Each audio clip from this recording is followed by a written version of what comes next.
Hello friends, welcome to Career Makers. Join Career Makers and become an achiever. आज हम लोग कल के ही वीडियो को आज कंटिन्यू करेंगे। कल का पार्ट में हमने देखा था कि मेंसुरेशन के 2D फिगर से रिलेटेड प्रीवियस ईयर्स के क्वेश्चंस हम लोग सॉल्व कर रहे हैं, जिसमें 5 क्वेश्चंस मैंने कल करवाए थे और आज और हम लोग 5 क्वेश्चन करने वाले हैं। जिन्होंने मेरे पहले वीडियोस नहीं देखे होंगे ज़रूर जाके उसको देखिए, पसंद आए तो लाइक करिए और सब्सक्राइब करिए मेरे चैनल को। चलिए ज़्यादा देर ना करते हुए आज का वीडियो स्टार्ट करते हैं। हमारा अगला क्वेश्चन है, देखिए, a square and a circle have equal perimeters and the ratio of the area of the square to the area of the circle is. पहले क्वेश्चन समझते हैं क्या पूछ रहा है, क्या निकालना है, क्या दिया हुआ है। तो क्या दिया हुआ है हमारे पास, a square and a circle, एक स्क्वायर और एक सर्कल, उसका क्या है, पेरीमीटर दोनों का बराबर है। तो स्क्वायर का पेरीमीटर क्या होता है, 4 इंटू साइड, यही होता है। ये इक्वल हो जाएगा आपका सर्कल का पेरीमीटर के। सर्कल का पेरीमीटर क्या होता है, 2πr। फॉर्मूला ज़रूर याद रखिएगा, उसी की ज़रूरत पड़ेगी, उन्हीं से ही क्वेश्चन बनेगा। तो यहाँ से हम क्या कर सकते हैं, साइड निकाल सकते हैं। साइड इक्वल्स टू 4 यहाँ पर आपको मल्टीप्लाई के फॉर्म में है, उधर जाएगा तो डिवाइड के फॉर्म में हो जाएगा। तो 2πr/4, तो यहाँ से हम इसको कर सकते हैं, 2 2 ज़ा 4, यानी साइड हमारा आ गया πr/2। इसको हम अभी साइड में रखते हैं, ठीक है। अब हमें करना क्या है, अब हमें करना है the ratio of the area of the square. अब हमें रेशियो निकालना है किसका, स्क्वायर का एरिया से सर्कल का एरिया का, मतलब एरिया होना चाहिए, area of square by area of circle, यही होता है रेशियो। रेशियो निकालना है तो स्क्वायर का एरिया क्या होता है पता है ना आपको, साइड स्क्वायर, और सर्कल का एरिया क्या होता है, πr², यही होता है एरिया।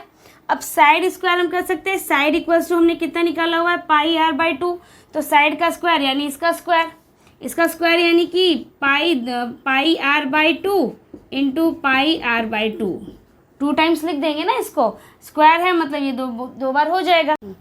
अगला क्वेश्चन है हमारा, ABCD is a square. ABCD आप देख रहे हैं एक स्क्वायर है जिसका AB का वैल्यू आपका दिया हुआ है x+16 और BC का वैल्यू आपका दिया हुआ है 3x। आपको इस स्क्वायर का पेरीमीटर बताना है। तो स्क्वायर है, आप देख रहे हैं कि AB का वैल्यू थोड़ा अलग दिया हुआ है, BC का अलग दिया हुआ है, लेकिन हम तो जानते हैं कि स्क्वायर में क्या होता है, all sides are equal. Square में सारे साइड क्या होते हैं, बराबर होते हैं, यानी कि AB आपका BC के बराबर होगा, कह सकते हैं ऐसा, AB equals to BC। AB क्या है, BC के बराबर होगा क्योंकि स्क्वायर का साइड है। तो AB की वैल्यू क्या है, x+16 और BC की वैल्यू क्या है, 3x। तो आप इन दोनों को इक्वल कर सकते हैं। अब यहाँ से हम x की वैल्यू निकाल लेते हैं, 16 को यहीं छोड़ते हैं, x को उधर ले जाते हैं, तो 3x माइनस x हो जाएगा आपका, 2x इक्वल्स टू 16 आ जाएगा, x इक्वल्स टू आपका आ जाएगा 8। x का वैल्यू 8 आ गया। अब क्या करना है हमें, x का वैल्यू जब 8 आ गया आपका, तो अगर हम यहाँ पर, हम यहाँ पर से वैल्यू निकाल सकते हैं साइड की। देखिए जैसे AB का वैल्यू निकालिए, AB क्या है, x+16 है, तो x कितना हो जाएगा 8 और +16 कितना आ जाएगा आंसर 24। और BC आपका कितना था 3x। देखिए वेरीफाई करके दोनों बराबर आ रहा है कि नहीं, 3 8 24 आया है ना, 24 आ गया। देखिए यानी कि हमारा ये आंसर, मतलब हमने x का वैल्यू जो निकाला है वो बिल्कुल सही है। अब बात करते हैं किसकी, इसके पेरीमीटर की। तो स्क्वायर का पेरीमीटर क्या होता है, पेरीमीटर ऑफ स्क्वायर, फॉर्मूला याद रखिएगा, 4 इंटू साइड होता है। तो आपका 4 हो गया, साइड आपका कितना हो गया है 24, तो आपका हो जाएगा 4 4 + 16, 4 2 = 8 9 96 सेंटीमीटर आपका हो जाएगा आंसर। ऑप्शन में देखिए कहाँ है, ए में दिख रहा है 96, ये हो गया आपका आंसर। समझ में आया, आपको यहाँ कंफ्यूज करने के लिए दे देगा कि ए बी अलग है, BC अलग है, वो x के फॉर्म में है, पर लेकिन जब हमने उसको सॉल्व किया तो देखिए दोनों बराबर आ गया। ये थोड़ा कंफ्यूज कर देगा कि नहीं ये तो गलत है, स्क्वायर है तो दोनों बराबर होना चाहिए था, तो बराबर तो है ही, बस उसको x की वैल्यू निकालनी थी, तो हमने वो निकाला। उसके बाद तो पेरीमीटर तो सीधा फॉर्मूला यूज़ करके हमने निकाल लिया। चलिए नेक्स्ट क्वेश्चन देखते हैं। चलिए नेक्स्ट क्वेश्चन है, a rhombus has diagonals of length 8 centimetre and 6 centimetre, find its perimeter. पहले एक आपको रोम्बस बना के दिखाती हूँ। देखिए ये है रोम्बस, इसे मैं कहती हूँ स्क्वायर का भाई। स्क्वायर का भाई है रोम्बस, क्योंकि इसकी भी चारों साइड बराबर होती है। बस खाली ये थोड़ा सा टेढ़ा है, वो बेचारा सीधा है, ये थोड़ा टेढ़ा है, ठीक है। तो इसका क्या दिया है कि डायगोनल्स दिया हुआ है। एक डायगोनल ये है और एक ये डायगोनल है। अब देख रहे हैं कि ये वाला लंबा है तो ये आपका 8 सेंटीमीटर होगा, ये वाला डायगोनल आपका छोटा है तो ये आपका 6 सेंटीमीटर होगा। तो डायगोनल्स की यहाँ लेंथ दी गई है और आपको पूछा है पेरीमीटर। अगर एरिया पूछता तो सीधा हम बना देते एरिया के फॉर्मूला से। उसका क्या होता है एरिया का formula? Half into D1 into D2। Direct हम D1 और D2 का यूज़ कर लेते, लेकिन हमें यहाँ पर एरिया नहीं निकालना है, हमें क्या निकालना है? पेरीमीटर निकालना है। और पेरीमीटर निकालने के लिए हमें क्या चाहिए होता है? हमें चाहिए होता है साइड की लेंथ। ये जो 4 साइड होते हैं इसकी लेंथ चाहिए, क्योंकि पेरीमीटर तो बाउंड्री की लेंथ को कहते हैं ना। तो उसके लिए हमें क्या करना पड़ेगा? इसकी लेंथ निकालनी पड़ेगी। और मैंने आपको बताया था कि रोम्बस की जो दोनों डायगोनल्स होते हैं वो 90 डिग्री का एंगल बनाते हैं, 90 डिग्री पे कट करते हैं। और ये आपका एक राइट एंगल ट्राइंगल बनता है। Right angle 1 2 3 4 right angle triangle बनते हैं। और ये जो डायगोनल्स होते हैं एक दूसरे को बिल्कुल मिड पर कट करते हैं। तो ये 8 है टोटल, तो ये आपका 4 हो जाएगा, ये और आपका 4 हो जाएगा, करेक्ट। और ये आपका टोटल 6 था तो ये आपका 3 हो जाएगा, ये आपका 3 हो जाएगा। तो ये 3 हो गया, ये 4 हो गया, तो ये कितना होगा? 5। याद है ना पाइथागोरियन ट्रिपलेट? जो मैंने आपको बहुत सारे ट्रिपलेट लिखवाए थे उसे रट लीजिए, एकदम माइंड में बिठा लीजिए। आपको पाइथागोरस थ्योरम पूरा सॉल्व करने की ज़रूरत नहीं पड़ेगी, क्योंकि आप जानते हैं कि अगर मैं सॉल्व करके भी बता दूं ये P है और आपका ये B है तो H निकालना है। तो P square plus B square equals to H square होता है। तो P आपका कितना है? 3 का स्क्वायर, B आपका है 4 का स्क्वायर और H आपको निकालना है 9 प्लस 16 आपका H square 25 under root H आपका H इक्वल्स टू आ गया 5। देखिए 5 आ गया, लेकिन इतना सॉल्यूशन करना पड़ा क्यों? क्योंकि आपको ट्रिपलेट याद नहीं है। अगर ये ट्रिपलेट याद होगा तो आप सीधा देखेंगे 3 4 5। अच्छा रे साइड आ गया, तो साइड ऑफ द रोम्बस कितना आ गया? साइड ऑफ रोम्बस हमारा आ गया 5 सेंटीमीटर। तो अब हमें क्या निकालना है? पेरीमीटर। सिंपल, पेरीमीटर क्या होगा? 4 इंटू साइड, क्योंकि चारों साइड बराबर होता है रोम्बस का। तो 4 इंटू 5 आपका हो जाएगा 20 सेंटीमीटर, आपका पेरीमीटर हो गया रोम्बस का। देखिए ऑप्शन में 20 है, सी में दिख रहा है, इसको टिक कर दीजिए। देखिए कितना आसान था, बस जो था यहाँ पे ध्यान रखना था बस, और कुछ नहीं। और तो आप चाहे तो आप माइंड में भी कैलकुलेट करके इसको बना लेते कि ट्रिपलेट अगर पता चल जाता आपको 5 तो 5 से सीधा 4 कर देते, 5 इंटू 4 20, सीधा आंसर पे टिक कर लेते, पेन भी उठाने की ज़रूरत नहीं है। तो ये प्रैक्टिस से होगा। चलिए नेक्स्ट क्वेश्चन की तरफ बढ़ते हैं।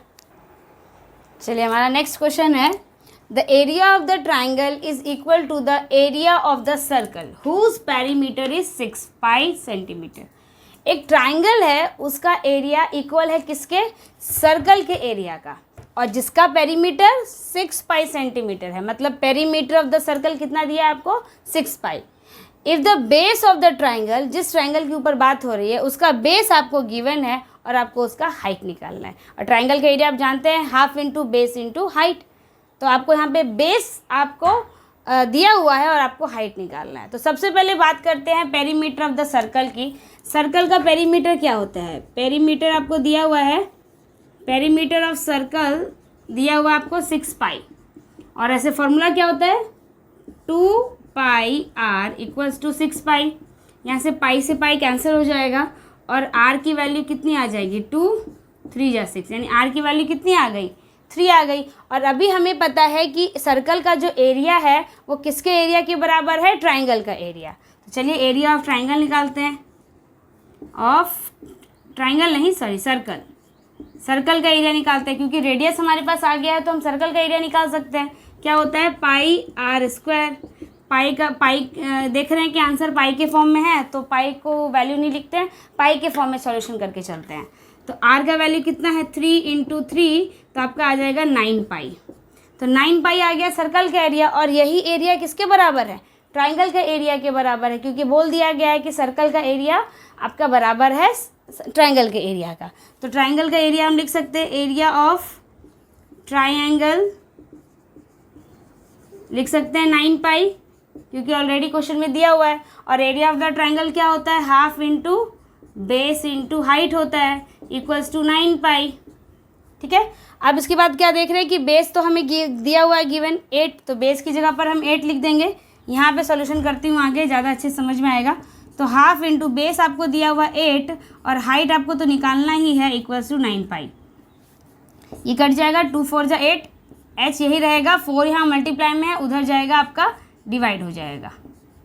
ठीक है, तो आपका कट जाएगा 4 2 जा 8, 4 2 जा 8, 4 5 जा 20, 2.25 पाई, यानी कि आपका h इज इक्वल्स टू कितना आ गया 2.5। देखिए 2.25 पाई, तो ये आपका आंसर हो गया। आप यहाँ देख रहे हैं कि नीचे 2.25 भी है, लेकिन इसके साथ पाई नहीं है, इसके साथ पाई है, और हमारा आंसर में पाई भी है, इसलिए आंसर ये नहीं, आंसर ये होगा। ध्यान से टिक करना, ऐसे कंफ्यूज करने वाले ऑप्शंस भी रहते हैं। फटाक से हम बस सीधा 2.25 देखेंगे और बी में मार देंगे तो गलत हो जाएगा। इसलिए जब ऑप्शन आप क्लिक कर रहे हो एग्जाम में, पर अब तो क्लिक नहीं करना है, अब तो कलर करना है ना, तो कलर करने वक्त ज़रूर ध्यान दीजिएगा कि हम सही ऑप्शन को कलर कर रहे हैं। समझ गए क्वेश्चन? देखा, बस कुछ नहीं है, क्वेश्चन ने जैसा जैसा कहा उस तरीके से स्टेप बाय स्टेप चलेंगे तो वो सॉल्व हो जाएगा। चलिए नेक्स्ट क्वेश्चन देखते हैं। चलिए नेक्स्ट क्वेश्चन है हमारा, the ratio between the breadth and the perimeter. Ratio किसका है? Breadth and perimeter of a rectangle. एक रेक्टेंगल का कितना है? 1:5, यानी कह सकते हैं breadth of rectangle by perimeter of rectangle क्या है? 1/5। यही दिया हुआ है क्वेश्चन में। तो आपको बताना है what is the ratio between length and the breadth of the rectangle. तो इसी रेक्टेंगल के लेंथ और ब्रेथ का रेशियो क्या होगा? तो पहले यहाँ से हम लोग कुछ निकालते हैं। देखिए बाय फॉर्मूला भी जा सकती हूँ, लेकिन वो बहुत लेंदी हो जाएगा, लंबा हो जाएगा, एक्स मान के वगैरह बनाना पड़ेगा। तो मैं एक शॉर्ट तरीका बता रही हूँ। देखिए बहुत आसान है। क्या करना होगा, जैसे ये रेक्टेंगल है, समझिए इसको, ठीक है। क्या दिया हुआ है? ये आपका बी है और ये आपका ये तो आपका पेरीमीटर है ना। तो ये आपका बी 1 है, तो ये भी 1 हो जाएगा, क्योंकि क्या होता है रेक्टेंगल में अपोजिट साइड्स इक्वल होते हैं। तो अगर ये आपका बी है, तो बी अगर यहाँ 1 है तो उसके सामने वाला भी बी 1 हो जाएगा। तो 1 और 1 कितने हो गए? टोटल 2, यानी B is equal to total कितना हो गया? 2 हो गया। और टोटल पेरीमीटर क्या? पेरीमीटर में क्या होता है हमारा? पेरीमीटर में 2L + 2B, यही होता है ना, चारों साइड का सम यही तो होता है। तो 2L + 2B, तो 2B का हमने क्या निकाला? 1 + 1 कितना हो जाएगा? 2। तो 2L अभी नहीं पता हमें, 2B कितना हो जाएगा? 2 × 1 यानी कि 2L + 2। ये हो गया आपका पेरीमीटर। आपका कितना दिया हुआ है? 5। पेरीमीटर की जगह पे 5 लिख देते हैं, 5 हमारा है ना पेरीमीटर। अब 2L को यहीं छोड़ दीजिए और 2 इधर आके माइनस हो जाएगा, 5 - 2, तो 2L = आ जाएगा आपका 3, यानी L = आपका कितना आ जाएगा? 1.5। 2 उधर जाके डिवाइड हो जाएगा ना, तो L का वैल्यू कितना आ गया आपका? 1.5, और B हमारा ऑलरेडी 1 है। तो हमें क्या निकालना है? अब लेंथ और ब्रेथ का रेशियो निकालना है। तो रेशियो कैसे निकलेगा? L/B का रेशियो निकालना है। तो L हमारा है 1.5 और B हमारा है 1। तो 1.5 को हम क्या लिख सकते हैं? 15/10 लिख सकते हैं, पॉइंट एक जाएगा, और 1 तो ऑलरेडी 1 का 1 ही रह जाएगा। चलिए यहाँ पर अच्छे से समझेंगे। यहाँ पे देखते हैं L का वैल्यू हमारा कितना आ गया? 1.5 आ गया। और अब हमें क्या करना है? L/B का रेशियो निकालना है। तो L हमारा आया है 1.5 और B हमारा ऑलरेडी 1 है। B तो हम जान रहे हैं हमारा 1 है, और L कितना हमने निकाला है? 1.5।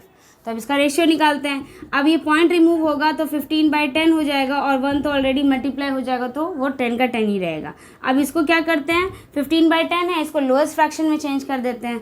5 3 जा 15, 5 2 जा 10, आ गया हमारा 3/2, यानी कि 3:2 आपका आंसर आ गया। 3:2 देखिए ऑप्शन में है, यस ए नंबर में है, ये आपका आंसर हो गया।